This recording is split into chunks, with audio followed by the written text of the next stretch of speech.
C'est bon. Donc Marjorie Blanc, je vous dis, elle n'avait pas 40 ans, elle avait 36 ans.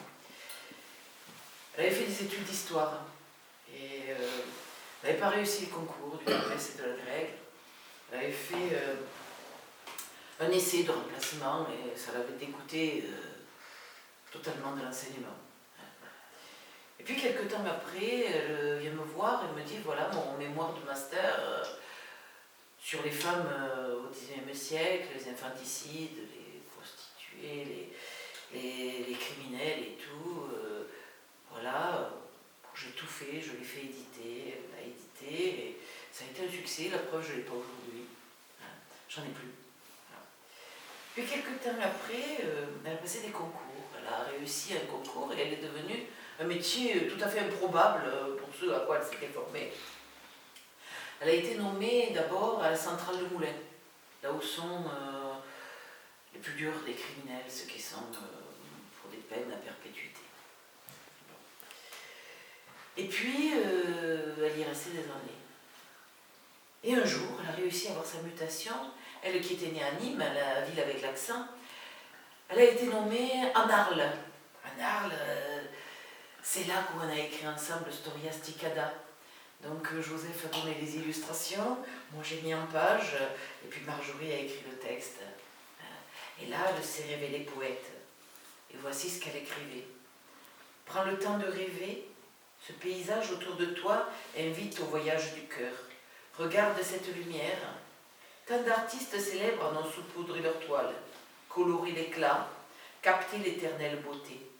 Prends part à ce décor, inscris-toi dans son histoire, en perpétuelle évolution. Continue ta recherche et fais de ce moment un instant précieux. Et puis, elle a écrit sur la Provence.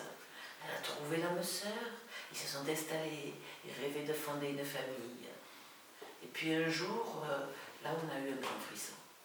Le jour où elle est arrivée, elle nous a dit, maintenant, si vous pouviez m'aider à illustrer, à éditer l'histoire du grain de beauté du Moyen-Âge à nos jours. Pourquoi le grain de beauté?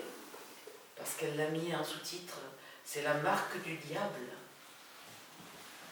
Le grain de beauté, c'est ce qu'il a emporté. Et je voudrais conclure en vous lisant cet hommage que je fais à ma Marjorie. Elle disait simplement, je reprends mon travail, détermination sans borne, ou opiniâtreté fondamentale, de comprendre ce qui nous guide. J'ai besoin de retourner dans cet antre volcanique, énergivore.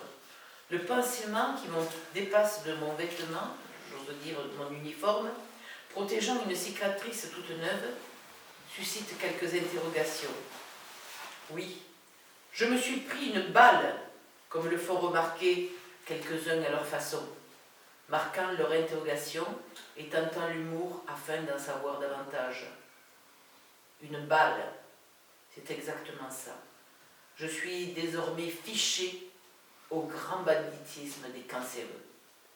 Reste à connaître ma place dans le grand échiquier. Je continuerai malgré tout, je le sais déjà, à composer la petite musique en La majeur, la dernière, là derrière les murs, même blessée. Liberté chérie, je ferai danser les mots comme partout, quitte à rendre intolérable la moindre marque de défaillance. Elle nous a quittés, mais par ses ouvrages, elle est toujours là. Voilà.